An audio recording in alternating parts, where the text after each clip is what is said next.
Friends मिलते हैं नए टॉपिक में। आपका बहुत ही सिंपल, बहुत इंटरेस्टिंग, बहुत ही लॉजिकल टॉपिक है वर्क एंड टाइम, जो कि आपका बेसिकली ये सब क्वेश्चन आपके जनरली कंपटीशन वगैरह में आते हैं। बट ऐसा नहीं कि आपको सिर्फ कंपटीशन के लिए पढ़ना है इसको। आप चाहो तो इस वर्क एंड टाइम को बच्चे फन के लिए पढ़ सकते हैं, समझने के लिए पढ़ सकते हैं, क्योंकि मैथ्स होता है फन है।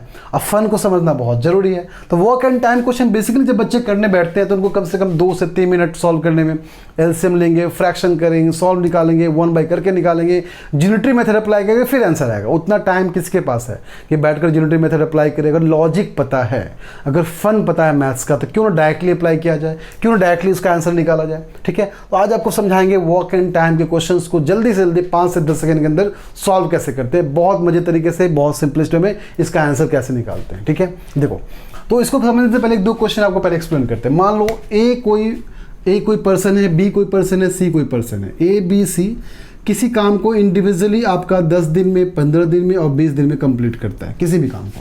ठीक है, तो ये आपका 10 दिन, 15 दिन, 20 दिन में कंप्लीट करता है, तो पहले समझना पड़ेगा काम कितना था। ठीक है, मान लो ऐसे बोल रहे हैं, यहाँ पे मान लो बहुत सारे ब्रिक्स रखे हैं यहाँ पे। ठीक है, बहुत सारे ब्रिक्स हैं, इसको उठाकर यहाँ से यहाँ पहुँचाना है। क्लियर है? तो इसको अकेले पहुँचाने में ए आया, अकेले किया, 10 दिन में कंप्लीट कर दिया। बी आया, अकेले 15 दिन में कंप्लीट कर दिया। फिर सी आया, अकेले 20 दिन में कंप्लीट कर दिया। फिर तीनों में फ्रेंडशिप हो गई मान लो, तो तीनों बोला नहीं, तीनों मिलकर काम करेंगे, साथ में काम करेंगे। जब तीनों मिलकर साथ में काम किया तो उसी काम को कितने दिन में कंप्लीट करेगा, ये हमारा क्वेश्चन है। ये बात समझ गए? इसका मतलब सबसे पहले ये निकालोगे ना कि कितना काम था करने को।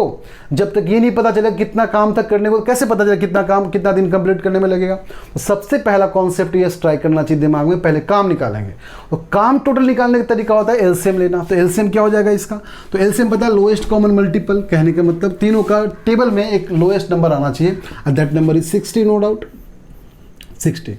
तो ये पूरा काम है, ये टोटल आपका काम है। और बात समझना, ये पूरा काम था करने को, मतलब 60 ईंट था उठाने के लिए। ठीक है, ऐसा समझ लो।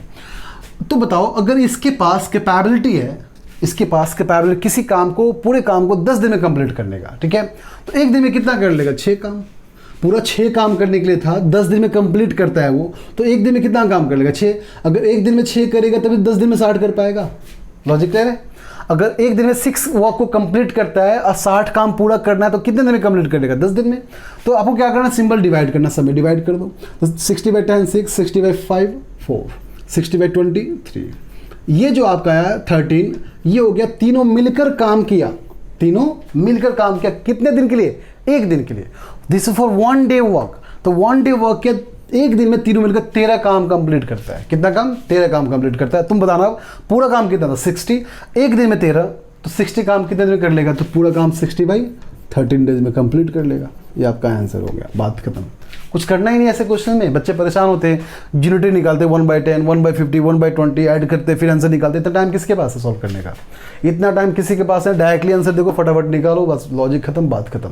ठीक है, ऐसे क्वेश्चन को थोड़ा सा और चेंज करते हैं। अभी तो आपको बहुत ही बेसिक क्वेश्चन बताएं, इसका कॉम्प्लेक्स से कॉम्प्लेक्स क्वेश्चन मैं आपको बोल रहा हूँ 15 सेकंड में सॉल्व कर देंगे आपके सामने। बस लॉजिक क्लियर होना चाहिए, कि समझ में आना चाहिए कि ये क्या गिवन है, ये पूरा काम है, ये दिखा रहा है एक दिन में कितना काम कंप्लीट कर रहा है। अब देखो क्वेश्चन कैसे घुमाते हैं। देखो, मैंने बोला कि मान लो ए जो था वो 2 दिन काम किया, भाग गया। ए ने 2 दिन काम किया, भाग गया। बताओ बचा काम को बी और सी कितने दिन में कंप्लीट करेगा? तो ऑब्वियस सी बात है, 2 दिन तक सब मिलकर काम किया कि नहीं किया? मुझे ये पता 60 काम पूरा करना है। ठीक है, तो मुझे पता 60 काम पूरा करना है, तो एक दिन में पूरा मिलाकर 13 काम करता है। तो 2 दिन तक ए साथ दिया, 2 दिन के बाद भागा ना। अब चेक करो, तो 2 दिन तक काम किया, तो एक दिन में 13, तो 2 दिन में कितना? 26 काम कंप्लीट, 26 वर्क कंप्लीट हो गया। अब बताओ 26 वर्क कंप्लीट हो चुका, तो बचा कितना? तो आप बोलोगे 60 वर्क था टोटल, 26 कंप्लीट, 34 वर्क बचा। अब बचा 34 वर्क को कौन कंप्लीट करेगा? बी और सी अकेले कंप्लीट करेगा।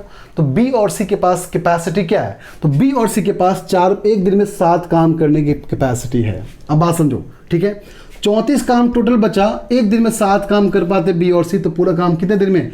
34/7 डेज में कंप्लीट। होप करते लॉजिक समझ में आ गया होगा।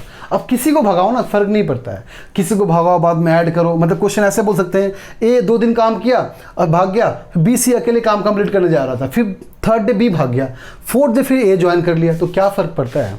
जो जिस दिन भागेगा माइनस करते जाना, जो आएगा फिर ऐड करते जाना। कौन सा पोर्शन? इसको ऐड करते जाना। लाइक सपोज करो इसी क्वेश्चन में बोल रहे हैं आपको कि मान लो आपका बी, ए आपका 2nd डे भाग गया, 2nd डे काम करके भाग गया, बी बी आपका थर्ड डे काम करके भाग गया, और बचे काम को सी, और फिर आपका ए दोबारा ज्वाइन कर लिया।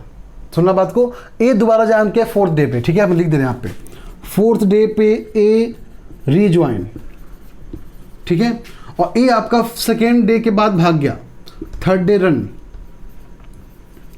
Third day left the work, और 3 दिन के बाद चौथे दिन कौन भाग गया आपका, चौथे दिन भाग गया आपका बी लेफ्ट, ठीक है। नाउ अब देखो क्लियर है, इसका मतलब 2 दिन तक तो सब काम किया, बिकॉज थर्ड डे भाग गया ना, तीसरे दिन होते ही ये भाग गया, तो 2 दिन तक काम किया, फिर से 26 वर्क कंप्लीट है, तो बचा कितना 34 वर्क। अब देखो 34 वर्क जो बचा, अब तीसरे दिन काम किया बी और सी काम किए थर्ड डे में, लेकिन फिर आपका बी भाग गया तीसरे काम करके, लेकिन तो थर्ड डे जब काम करे 7 काम तो और हो चुका है, तो 7 काम और कर लो तो -7 कितना हो जाएगा 27 वर्क। तो 27 वर्क ये आपका थर्ड डे तक बचा था, ठीक है। फोर्थ डे फिर कौन ज्वाइन कर लिया, ए ज्वाइन कर लिया, तो अब ए और सी का कैपेसिटी क्या है कंप्लीट करने का, 6 + 3 9, अब टोटल काम कितना बचा 27, तो 27/9 = 3 डेज में कंप्लीट हो जाएगा काम आपका। ऐसे लॉजिक अप्लाई करना है, मतलब कॉन्सेप्ट अगर क्लियर हो ना तो आप क्वेश्चन खुद से बना सकते हो, कौन कितना दिन काम किया, कब भाग गया, हो सकता है 4 आवर्स बोलेगा 1 दिन 4 घंटे काम किया फिर भाग गया, तो उससे फर्क नहीं पड़ता, 1 डे को 24 आवर्स, तो हम जहाँ वो डे के अकॉर्डिंग कैलकुलेट कर रहे हैं, आप आवर्स के अकॉर्डिंग कैलकुलेट करो। ऐसे बोलेगा 1.5 घंटा काम किया फिर भाग गया, तो फर्क नहीं पड़ता, लॉजिक क्लियर होना चाहिए, और लॉजिक इतना था हमारा, इसको बोलते हैं टोटल काम, ये बोलते हैं 1 दिन का काम। अब जितना बचेगा जो भागेगा ऐड करते जाओ, और जो भागेगा माइनस करते जाओ, और जो बचेगा उसके अकॉर्डिंग डिवाइड करते जाओ, ये आपका करने का तरीका हुआ। होप करते हैं आपको समझ में अच्छे से आ गया होगा ऐसे लॉजिक। अगर आपको पसंद आया तो लाइक कीजिए, सब्सक्राइब कीजिए, कमेंट कीजिए, फिर मिलते हैं नेक्स्ट वीडियो में एक अच्छे लॉजिक के साथ। मैथ्स को फन को फिर से आपको दिखाते हैं कि मैथ्स कितना एक्चुअली फन का सब्जेक्ट है, कितना मज़ा आता है लॉजिक सॉल्व करने में। तो मिलते हैं फिर नेक्स्ट क्लास में, तब तक आप हमारे चैनल को लाइक कीजिए, सब्सक्राइब कीजिए, कमेंट कीजिए। Thank you so much.